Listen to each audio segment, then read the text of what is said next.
오늘 수요 저녁 예배 오신 여러분 한 분 한 분을 사랑하고 축복합니다. 우리 함께 옆에 오신 분들과 함께 우리 교제 인사 나누십시다. 사랑하고 축복합니다. 잘 오셨습니다. 사랑하고 축복합니다. 잘 오셨습니다. 네, 잘 오셨습니다. 저는 오늘 여러분과 함께 흘러 떠내려가지 않도록 이라는 제목으로 함께 말씀 나누기 원합니다. 오늘 우리가 읽은 이 본문을 다시 한번 보시면 우리의 신앙생활에 정말 중요한 겉면의 말씀이 나옵니다. 1절 하반절을 보시면 우리가 흘러 떠내려 가지 않도록 함이 마땅하니라. 여러분, 이것이 히브리서의 기록 목적입니다. 지금 이 편지를 받고 있는 교회 공동체가 믿음이 흔들리고 있어요. 예수님을 믿었는데 방해가 많아요. 유혹이 많아요. 핍박이 많이 있습니다. 지금 이들의 신앙과 믿음이 세상의 풍파에 흘러 떠내려 가고 있다라는 것이죠. 저는 이 말씀이 제 마음에 참 걸리고 안타까웠습니다. 여러분, 오늘 우리의 시대도 마찬가지 아닐까요? 우리가 흘러 떠내려 가지 않도록 이 우리가 안에 저와 여러분이 있을 수 있는 것이죠. 하나님을 믿는 그리스도인들도 우리도 흘러 떠내려 갈 수 있다 경고하고 있는 것입니다. 제가 얼마 전에 뉴스를 찾아봤는데요, 7월 중순에 우리나라에 큰 집중호우가 있었습니다. 200년 만에 우리 경남을 중심으로 큰 집중호우가 내렸어요. 여러분 기억나실지 모르겠습니다.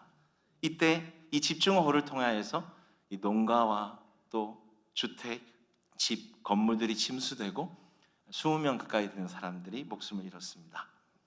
근데 제가 이 기사를 보면서 영상을 하나 봤는데요, 이 사진 비슷한 건데 소떼가 흘러가는 거예요. 애써 주인이 먹이고 사랑으로 키웠던 그 소떼가 흘러가는 겁니다.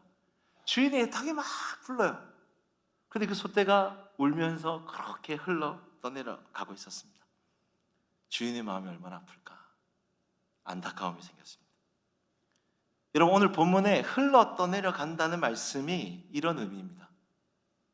강하고 빠른 이런 강물에 휩싸여서 둥둥 그냥 떠내려가는 것처럼 우리의 믿음과 신앙이 나도 모르게 세상의 풍조와 그 방향을 따라서 하나님을 떠나서 흘러 떠내려갈 수 있다라는 것입니다. 여러분, 이 레밍 효과라는 말을 들어보셨습니까? 이 레밍 효과의 이 레밍이라는 말은 이 나그네 쥐를 의미합니다. 이 레밍 효과가 무엇이냐면 앞에 있는 쥐들이 갑자기 막 떼지어 달리기 시작해요. 그럼 뒤에 있는 쥐들도 이유 없이 그냥 따라서 우르르르 따라가는 겁니다. 무작정 따라가는 겁니다. 그리고 사진에 보는 것처럼 앞에 있는 쥐들이 절벽에 우르르 떨어지면 뒤에 있는 쥐들도 그냥 같이 우르르 떨어지는 것, 무작정 다수를 따라가는 것, 아무 생각 없이 맹목적으로 사람들을 따라가는 것, 레밍 효과라고 합니다. 여러분, 우리 신앙생활 가운데서도 레밍 효과가 있을 수 있어요. 조심해야 합니다. 내 신앙과 믿음이 나도 모르게 친구 따라, 세상 따라, 유행 따라 무작정 그렇게 따라가는 것이죠. 남들 다 그렇게 사니까, 세상에 이게 트렌드고 유행이니까 다 그렇게 그 길을 걸어가니까, 우리 시대가 요즘 그런 시대니까 나도 그렇게 가야 해. 뭔가 나는 가지 않으면 뒤처지는 것 같으니까 맹목적으로 이유 없이 몸과 영혼을 맡기고 가는 것입니다. 여러분, 그래도 될까요? 그 가는 길 맞습니까? 조심하셔야 돼요. 조심하셔야 돼요. 분별하셔야 되는 것입니다.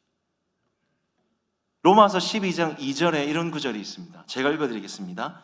너희는 이 세대를 본받지 말고 오직 마음을 새롭게 함으로 변화를 받아 하나님의 선하시고 기뻐하시고 온전하신 뜻이 무엇인지를 분별하라. 핵심이 뭘까요? 한마디로 남들 다 한다고 해서, 남들 다 간다고 해서 따라가고 따라하지 말라는 것입니다. 물론 따라가는 그 길이 하나님이 인도하시는 길일 수도 있습니다. 그러나 그렇지 않으면 여러분 어떡하시겠습니까? 세상의 절벽이면 어떡하겠습니까?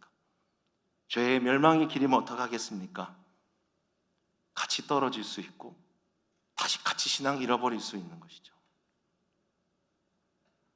오늘 이 시대에 가장 중요한 것은 분별력입니다. 조심하셔야 됩니다. 같이 무조건 가면 안 됩니다. 무조건 따라해서는 안 됩니다. 무언가 그리스도 안에 묵직한 중심이 있어야 하는 거죠. 기준이 있어야 하는 것입니다. 중심과 기준이 없으면 바람이 일로 불면 이쪽으로 가고 바람이 저쪽이 불면 저쪽으로 가는 이 두 마음으로 흔들리는 것이죠. 여러분 혹시 생각해 보십시오. 나는 지금 무엇을 따라가고 있는가? 사람, 유행, 시대, 트렌드. 여러분 그거 좋아하고 따라가고 있다면 안 되는 거예요. 멈추셔야 하는 것이죠. 예배를 통해서, 말씀을 통해서 하나님의 뜻을 분별하는 것이 중요한 것입니다. 세계적인 기독교 변증가인 C.S. 루이스라는 신학자가 있습니다. 이분이 쓰신 책 중에서 순전한 기독교라는 아주 중요한 책이 있어요. 이 책이 기독교 교리에 대한 책인데 그 책에 보면 이 믿음에 대해서 기록한 책이 있습니다. 근데 믿음에 대한 내용 중에서 제가 한 부분을 제가 좀 읽어드리겠습니다. 한번 보십시오. 우리는 우리가 믿는 바를 지속적으로 상기할 필요가 있습니다. 가만히 내버려 두는데도 세상 속에 살아남을 수 있는 믿음은 없습니다. 계속 공급해 주어야 합니다. 만약 믿음을 저버리는 사람 100명을 조사한다면 그중 정직한 논쟁을 거쳐서 믿음을 버리기로 결정한 사람이 몇 명이나 되겠습니까? 그저 어쩌다가 믿음에서 떠내려간 사람들이 대부분 아닐까요? 내용을 정리하면 이렇습니다. 믿음을 저버리는 사람 100명을 만나보라는 것이죠. 그 사람들이 예수 잘 믿다가 갑자기 교회를 저버리고 세상에 흘러 떠내려가는 이유가 무엇이냐라고 할 때 정직한 논쟁이 아니라는 겁니다. 예를 들어서 성경을 공부하고 성경 보니까 이거 기독교 진리가 뭔가 잘못됐구나, 교리에 문제가 있구나, 이거 생각하고 판단하고 연구해서 교회를 떠나가는 사람이 몇 명 있겠냐는 것이죠. 그렇게 떠나가지 않는다는 거예요. 요즘 성도들, 다음 세대 청년들 왜 교회를 떠나갈까요? 거기 나와 있어요. 그저 어쩌다가. 허망하죠. 영적 방신입니다. 그저 어쩌다가 자기 생활에 바빠가서 정신없이 무언가 세상에 바쁘게 살아 휩쓸려서 떠나갔다라는 것입니다. 예를 들어서 어릴 때 교회 학교에서 신앙교육 잘 받고 신앙을 잘 배웠는데 고등학교, 대학교 가서 공부하고 학원에 바쁘고 이리저리 치여 그저 어쩌다가 청년회 때 청년부에 와서 양육받고 리더하고 봉사하고 신앙이 뜨거웠는데 연애하고 결혼하고 자녀 놓고 무언가 이리저리 치여서 정신없이 그저 어쩌다가 이제 좀 나이가 들어서 인생의 후반전이 되어서 내가 이제 젊어서는 좀 고생 많이 했으니까 이제는 좀 고생하지 말고 편하게 살자. 그렇게 즐기고 영적 방심 가운데 그저 어쩌다가 아차 하는 사이에 내일은 예배 갈 수 있을까? 이번 주 기도회 갈 수 있을까? 이번 주 구역 모임에 갈 수 있을까? 당장 코앞에 닥친 더 바쁜 일, 더 중요한 일을 그거 바라보고 무언가 그저 어쩌다가 나도 모르게 하나님으로부터 조금씩 이제는 멀리 떠나 있는 자신을 발견하게 되는 것입니다. 핵심이 뭘까요? 우리 삶 아무 의미 없다는 겁니까? 그게 아니죠. 신앙이라는 것이 갑자기 안 좋아지는 것이 아니라는 것입니다. 내가 믿던 예수님이 갑자기 안 믿어지고 갑자기 하나님 부인하고 떠나는 경우들이 아니라는 거예요. 세상에 이리저리 강풍이 불고 유혹이 오고 세상의 물살 쪽에서 이리저리 정신없이 그냥 조금씩 그 흐름을 따라가다가 나도 모르게 어느 순간 멀어져 있는 것이죠. 아마 오늘 예배 드리는 분들 중에서 지난주보다 오늘 이 예배에 조금 더 하나님과 멀어지신 분들이 계실 수 있어요. 지난주보다 이번 주 하나님과 좀 더 가까이 친밀해지신 분들도 있을 수 있겠죠. 그러나 중요한 것은 영적 방식이 무서운 겁니다. 아유, 좀 멀어질 수 있지. 대충 할 수 있지. 좀 빠질 수 있지. 그저 어쩌다가 하나님으로부터 점점 멀어지는, 이것이 무서운 것입니다. 이것이 사단의 전략입니다. 그렇게 다 떠나가더라 것입니다. 여러분의 자녀들, 가족들, 주위에 있는 친구들을 한번 생각해 보십시오. 왜 교회와 신앙과 이제는 멀리 떠나 있습니까? 이전에는 굉장히 신앙생활 열심히 뜨겁게 한 것 같은데 왜 지금은 교회에 못 나오고 있을까요? 제가 교회 사역하다가 그런 분들씩 한 번씩 만나보면요, 대부분 이렇게 대답하시더라고요. 저 교회 쉬고 있습니다. 직장 때문에, 취업 때문에, 아이들 때문에 교회에 쉬고 있습니다. 그럼 제 안에 안타까움이 생겨요. 하나님과의 만나는 이 예배와 교회를 이렇게 오랫동안 쉬어도 될까? 근데 그분들도 처음부터 그렇지 않았을 거예요. 그저 어쩌다가 조금씩 세상의 도전을 받고 예배 한 주, 두 주, 세 주 빠졌는데 영혼의 어떤 위기감을 느끼지 못하고 문제의식도 없고, 그리고 말씀을 매일 하루를 읽고 시작하다가 두 주, 3주 점점 안 읽어도 그 영혼의 공허함과 갈급함이 점점 없어지면서 아주 조금씩 그저 어쩌다가 다시는 돌아오기에 마음이 부담스럽고 힘든 지경까지 이렇게 된 거 아닐까요? 저와 여러분은 안 그렇다고 장담할 수 있습니까? 우리가 흘러 떠내려 가지 않도록, 여러분, 우리도 그럴 수 있다라는 것입니다. 우리도 조심해야 한다는 것이죠. 성도 여러분, 기억하십시오. 우리가 신앙을 지켜내는 것은 다른 누구의 책임이 아닙니다. 우리 부모님이, 구역장이, 누군가 리더들이 내 신앙을 책임져 주겠지, 그렇지 않습니다. 우리의 신앙은 내가 지켜야 되는 거죠. 내가 예수님께 붙어 있어야 됩니다. 마지막 때의 시대와 이런 물결 속에서 내가 영적으로 깨어서 예수님께 붙어 있어 분별력을 가지고 깨어 있어야 하는 것입니다. 여러분, 마지막 때일수록 우리가 신앙생활 잘했으면 좋겠습니다. 예수님께 잘 붙어 있으십시오. 저와 여러분이 세상에 흘러 떠내려가지 않게 분별력을 가지고 깨어 있기를 주님의 이름으로 부탁을 드립니다. 그렇다면 또 한 가지 이런 질문을 해볼 수 있습니다. 그렇다면 구체적으로 어떻게 세상에 흘러 떠내려가지 않을 수 있을까? 살다 보면 우리의 믿음 흔들릴 수 있죠. 저도 그럴 때가 너무나 많습니다. 어떻게 그 위기를 극복할 수 있는가? 오늘 본문 구절을 다시 보시면 세상에 흘러 떠내려가지 않는 방법을 우리에게 말해주고 있습니다. 저를 한번 따라해 주시겠습니까? 들은 것에 더욱 유념하라. 네. 우리 1절의 말씀을 다시 한번 같이 함께 읽어볼까요? 시작. 그러므로 우리는 들은 것에 더욱 유념함으로 우리가 흘러 떠내려가지 않도록 함이 마땅하니라. 자, 보십시오. 흘러 떠내려가지 않기 위한 방법이 뭡니까? 들은 것에 유념하라라는 것이죠. 여러분, 유념하다라는 뜻은요, 어떤 뜻이냐면 닻을 내리다, 이 배와 관련해 있습니다. 배를 항구에 닻을 내리는 거예요. 이 배를 항구에 잘 메워두는 것입니다. 이것이 유념하다라는 것이죠. 그런데 어디에 닻을 놔야 됩니까? 들은 것에. 여러분, 들은 것이 무엇일까요? 바로 살아계신 하나님의 말씀입니다. 이 하나님의 말씀에 우리의 이 흔들리기 쉬운 이 마음과 믿음을 닻을 매는 것입니다. 말씀에 메어 놓는 것이죠.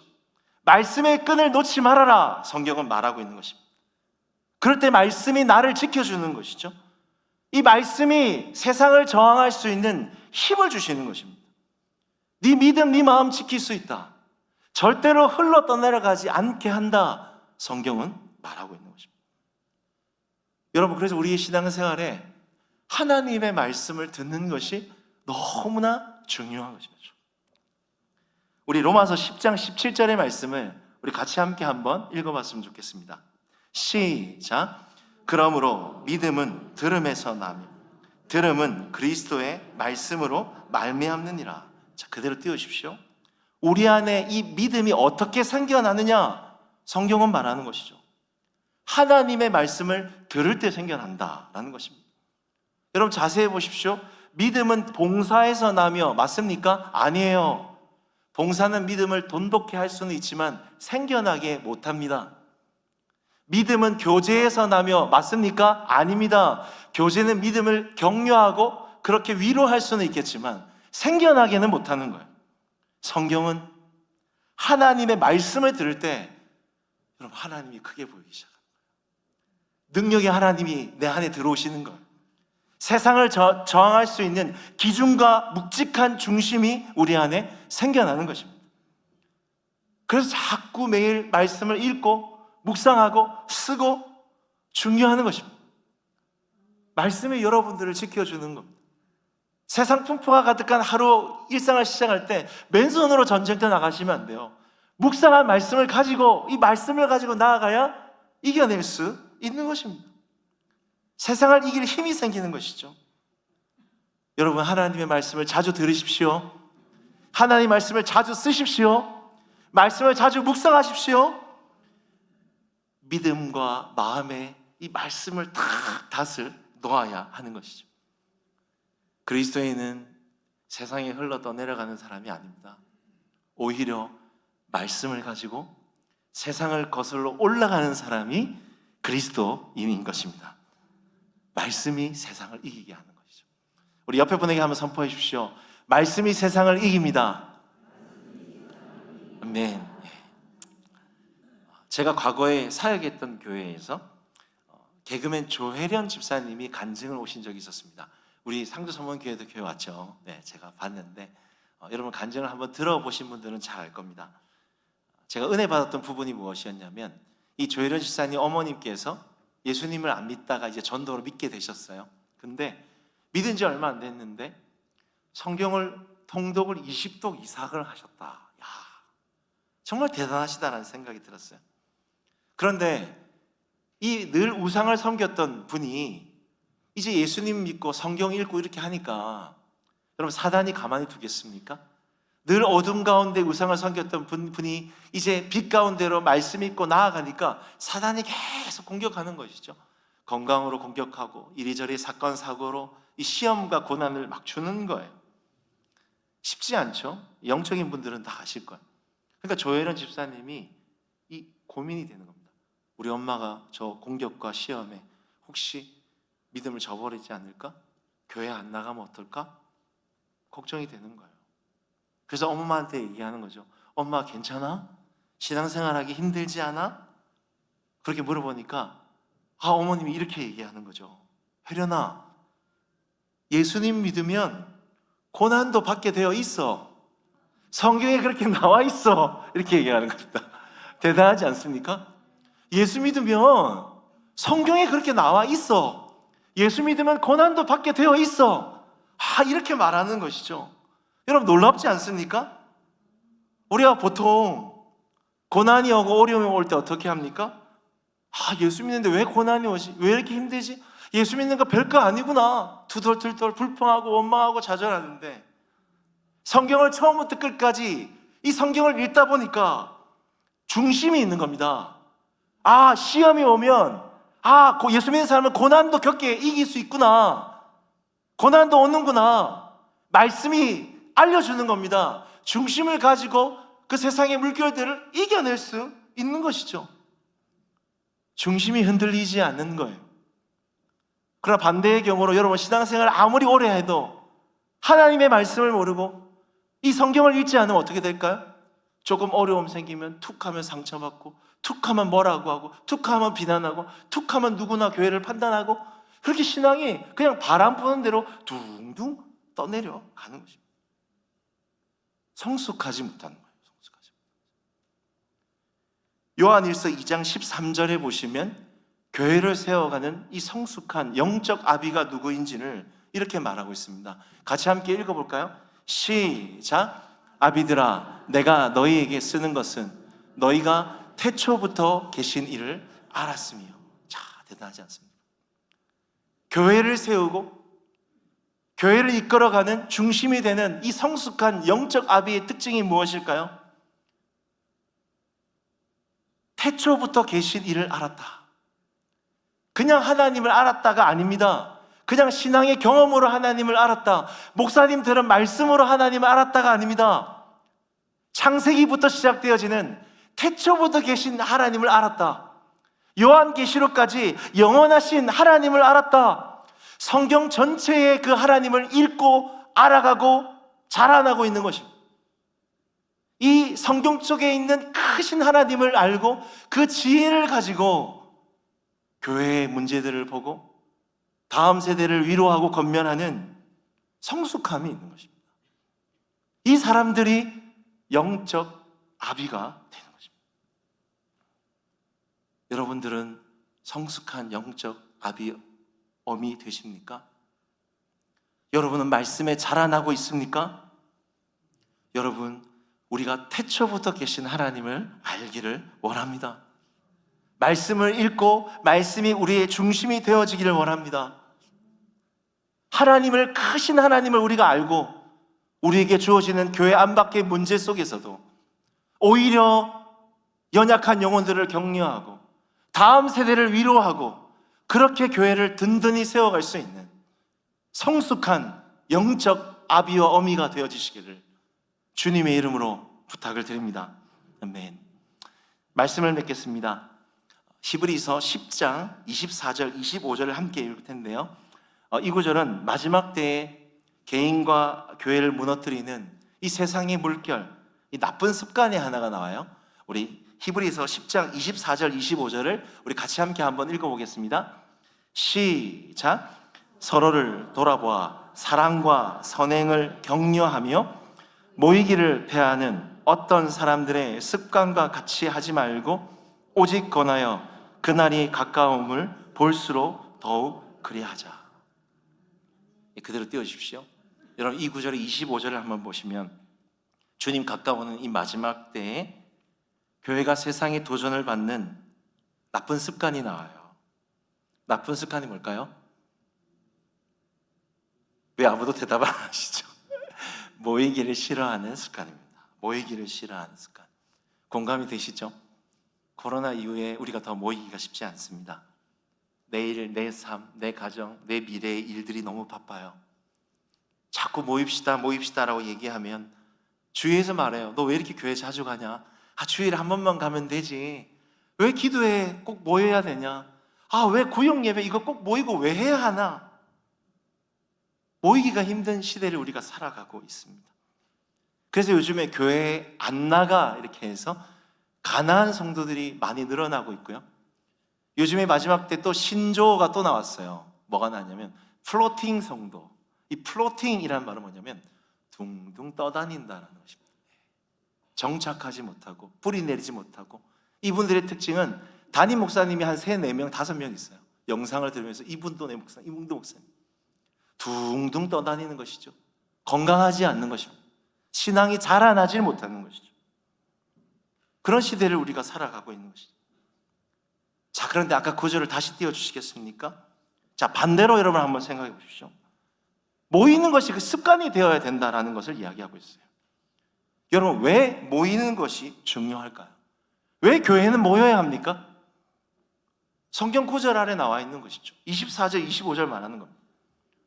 모여야 서로 돌아볼 수 있지 않느냐. 모여야 서로의 영적 상황과 문제와 고민과 어려움이 무엇인지를 알고 형편을 알고 기도해주고 도와주고 선행을 베풀고 함께 무언가 격려할 수 있지 않느냐. 모여야 25절 보시면 마지막 때 주님 오실 때 더 믿음 지키고 더 격려하고 진짜 주님을 잘 기다릴 수 있지 않겠냐. 성경은 말하는 거죠. 교회 공동체의 위력은, 힘은 모이는 것입니다. 모일 때 교회가 힘이 생기고 능력이 생기고 영향력이 일어난다는 것이죠. 모여야 이 모이는 습관 가운데 하나님이 일하신다는 것이죠. 근데 사단은 벌써 알고 있어요. 공동체가 모이면 안 된다는 것을. 너희들 신앙생활하고 예수님 믿으라 하지만 모이지는 말아라. 사단이 벌써 알아요. 모일 때, 함께 모일 때 개개인의 신앙의 변화가 일어나죠. 저도 화요일마다 기초신앙반 하는데 서로 말씀을 나누고 서로 간증을 나누면서 신앙을 배우는 거죠. 서로의 하나님을 만나고 자라나고 성장이 일어나는 것입니다. 함께 모일 때 기도의 능력이 나타나고, 모여야 기도하고 선교하고 전도하고 성령의 능력의 역사가 나타나는 것입니다. 그러나 사단은 마지막 때일수록 더 모이지 못하게 합니다. 모이지 않으면 모여도 모리알과 같이 힘이 없고 연약한 공동체, 언커넥팅 시대를 살아가게 하는 것입니다. 여러분, 모이기를 힘쓰는 우리 교회 구역 되어지기를 주님의 이름으로 부탁을 드립니다. 오늘 말씀을 생각해 보십시오. 우리가 흘러 떠내려가지 않도록 여러분 진지하게 한번 고민해 보십시오. 여러분의 믿음과 신앙 조금씩 세상에 떠내려가고 있지 않습니까? 혹시 여러분 안에 모이기를 패하는 습관이 벌써 자리 잡지 않았습니까? 공동체 안에 세상에 흘러가고 모이기를 패하는 이런 힘든, 신앙을 지키기 힘든 시대 속에서 누군가는 말씀의 닷을 내고 누군가는 모임의 중심이 되어야 하지 않겠습니까? 여러분, 우리가 하나님의 말씀을 더 소중히 여겼으면 좋겠습니다. 하나님이 주신 공동체 영혼들을 소중히 여겼으면 좋겠습니다. 주님 가까이 오는 그 마지막 때에 세상의 풍조를 따라가지 않고 말씀에 닻을 내리고 모이기를 힘쓰는 사랑하는 우리 상주소문교회 우리 성도님들 다 되어지시기를 주님의 이름으로 부탁을 드립니다. 아멘. 우리 같이 함께 찬양하고 함께 기도했습니다.